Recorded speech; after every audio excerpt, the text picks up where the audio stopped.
Hello friends, இன்னைக்கு நம்ம பாபிலான் episode 5 தான் பார்க்க போறோம். நம்ம சேனலுக்கு இன்ஸ்டா பேஜ் ஓப்பன் பண்ணியாச்சு. லிங்க் டிஸ்கிரிப்ஷன்ல இருக்கும், மறக்காம ஃபாலோ பண்ணிக்கோங்க. எபிசோடோட ஸ்டார்டிங்ல மகாசேயோட அங்கிள் இருக்க இடம் தெரிஞ்சிருச்சு. இப்போ அந்த இடத்த நோக்கி சேசிக்கும் ஈசாவும் ட்ரெயினில் டிராவல் பண்ணி போயிட்டு இருக்காங்க. மேயரா இருக்க ஈச்சிக்கு தான் ஃபர்ஸ்ட் மகாசேவ் எல்லாருக்குமே இன்ட்ரடியூஸ் பண்ணி வச்சிருக்கான். ஸோ எனக்கு தெரிஞ்சு அவன் அவங்கள யூஸ் பண்ணி தான் எல்லாருமே சூசைட் பண்ண வச்சிருக்கான்னு சொல்லி நம்ம சேஜிக்கு சொல்றாரு. டாக்டர் ரியபா கூடயுமே அவன் கண்டிப்பா பிசிக்கல் கான்டாக்ட்ல இருந்திருக்கணும். ஆனா பூமி அவளை ஃபாலோ பண்ணிட்டு தான் போனா, எப்படி 1 மணி நேரத்துக்குள்ள அவன் இப்படி சூசைட் பண்ணிக்கிட்டான் தான் எனக்கு புரியலன்னு சொல்லிட்டு இருக்காரு. அதே மாதிரி இந்த இறந்து போன 64 பேருக்கும் அவளுக்கும் ஏதோ ஒரு சம்மந்தம் இருக்கும்னு எனக்கு ஏதோ தோணிக்கிட்டே இருக்குன்னு சொல்றாரு. அந்த 64 பேர் கூடயுமே பிசிக்கல் கான்டாக்ட்ல இருக்கிறது ஒரு வாய்ப்பே இல்லாத விஷயம். இருந்தாலுமே எனக்கு அவன் மேல சந்தேகமா தான் இருக்குன்னு சொல்லிட்டு இருக்காரு.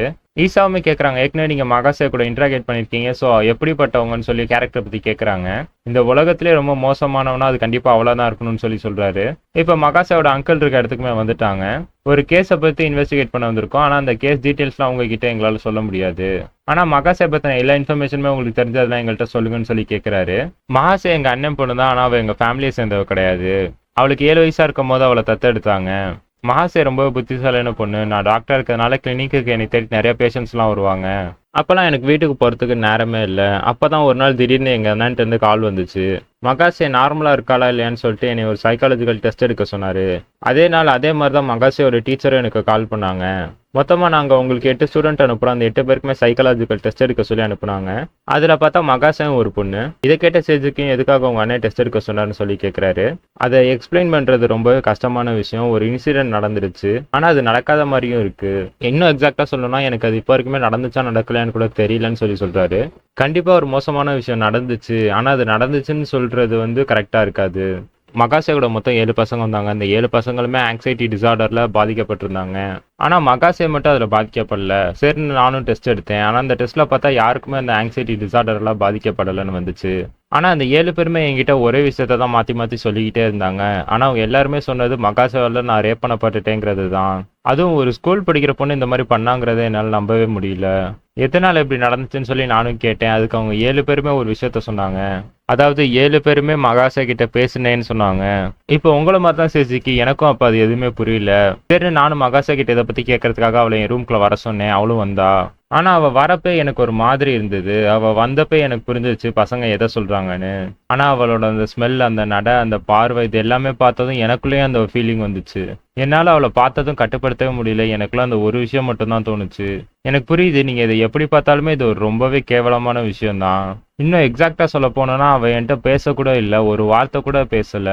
அப்பதான் எனக்கு புரிஞ்சு அந்த 7 பசங்களுமே எதை பத்தி சொல்றாங்கன்னு. ஆனா என்கிட்ட எந்த ஒரு ப்ரூஃப்மே இல்லை இதை மகாசே தான் பண்ணான்னு சொல்லிட்டு அப்படின்னு சொல்றாரு. ஆனாலும் அவளை பார்த்தோன்னே அந்த விஷயத்த என்னால ஃபீல் பண்ண முடிஞ்சிச்சு. அவளோட குரல், அவளோட மூமெண்ட், அவளோட கண்ணு, அவளை சுத்தி இருக்க காத்து, அவளோட ஸ்மெல், இது எதையுமே நினைக்காம என்னால இருக்கவே முடியல. அவளே என் உடம்புக்குள்ள பூந்து என்னை ஏதோ செஞ்ச மாதிரி எனக்கு தோணுது. இதே தான் அந்த பசங்களுக்கும் நடந்திருக்கு. அங்க என்ன நடந்துக்குங்கிறத என்கிட்ட விலாவரியா சொல்லணும்னு சொன்னீங்கன்னா என்னால ஒரே வார்த்தையில ரேப்புன்னு தான் சொல்ல முடியும். மகாசே ஆனா மற்ற பசங்கள்கிட்ட நார்மலா பேசணும்னு சொன்னா, அதனால அடுத்த 6 மாசத்துக்கு அவளை நான் கவுன்சிலிங் என் ஹாஸ்பிட்டலுக்கு வர சொன்னேன். ஒரு 6 மாசத்துக்கு அப்புறம் அவளே எனக்கு படிக்க வேண்டிய வேலையெல்லாம் நிறைய இருக்குங்கிறத சொல்லிட்டு கவுன்சிலிங் வரது நிறுத்திட்டா. அப்பதான் நான் அவளை கடைசியா பார்த்தேன். உண்மையை சொல்லணும்னா அந்த 6 மாசம் கவுன்சிலிங்கே கிடையாது. எனக்கு அவளை பார்க்கணும்னு தோணுச்சு, அதனால தான் அவளை இங்கே கவுன்சிலிங்க்கு வர வச்சிருக்கேன். ஆனா அது ஒரு மிகப்பெரிய தப்புன்னு எனக்கு அதுக்கு அப்புறம் தான் தெரிஞ்சு. அதனால அந்த ஊரை விட்டு நான் இங்கே ஓடி வந்துட்டேன். இதெல்லாம் நடந்து ஒரு 8 வருஷம் ஆகுது. ஆனா நான் அதுக்கப்புறம் அவளை பார்க்கவே இல்லைங்கிறாரு. சேஜுக்கு நீங்க தான் எந்த தப்புமே பண்ணல, அப்புறம் ஏன் ஊரை விட்டு ஓடி வந்தீங்கன்னு சொல்லி கேட்கிறாரு.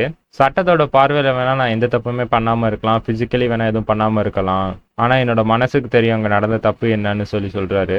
அந்த குற்ற உணர்ச்சி என்னால ஏத்துக்க முடியல, அதனாலதான் அங்க இருந்து இங்க ஓடி வந்து தனியா இருக்கேங்கிறாரு. விசாரிச்சதுக்கு அப்புறம் ஏதாவது தெளிவு கிடைக்கும்னு பார்த்தா இருக்க குழப்பம் தான் அதிகமாயிட்டு இருக்குங்கிறாரு சேஜுக்கியும்.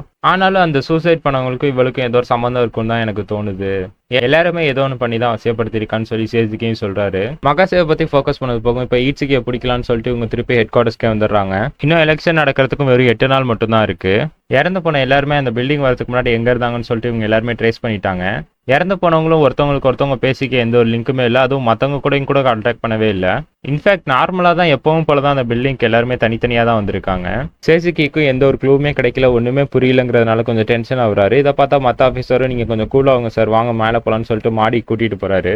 டென்ஷனாக எங்கேயாவது கோவமாக இருக்கப்ப இந்த மாதிரி ப்ராக்டிஸ் பண்ணால் மைண்ட் ரொம்ப ரிலாக்ஸ் ஆகும், ஃபோக்கஸ்டாக இருக்கும்னு சொல்லிட்டு இருக்காரு. சேஜிக்கியும் ஃபர்ஸ்ட் ஸ்டேஜ் ஃபைட்டர், ஆனால் செகண்ட் ஸ்டேஜ் ஃபைட்டர் கூட அளவுக்கு நல்லா சண்டை போடுறாரு. அடுத்து ஹிசா கூட சண்டை போறாரு. ஆனா நடந்த எல்லா பேட்டிலுமே தோத்து போயிட்டாரு. என்னன்னா ஹிசா 4th லெவல்ல இருக்காங்களாம். நம்ம ஹீரோலாம் ஃபர்ஸ்ட் லெவல் தான். இப்ப ஹிசாவுமே வந்து நம்ம ஹீரோ கிட்ட சாரி கேட்குறாங்க. ஏன்னா இந்த சேசிக்கு ப்ராஜெக்ட்ல இருக்க எல்லாருமே நாங்க கெட்டவங்க தான் நினைச்சேன்னு சொல்லி. ஆனா நீங்க கொஞ்சம் பேர் நல்லவங்களா தான் இருக்கீங்கன்னு. இதை கேட்ட சேசிக்கு நீ அவசரப்பட்டுலாம் என்னை பாராட்ட வேணாம். நம்ம எல்லாருமே மக்களை ஒரு விதத்துல ஏமாத்திக்கிட்டு தான் இருக்கோம்.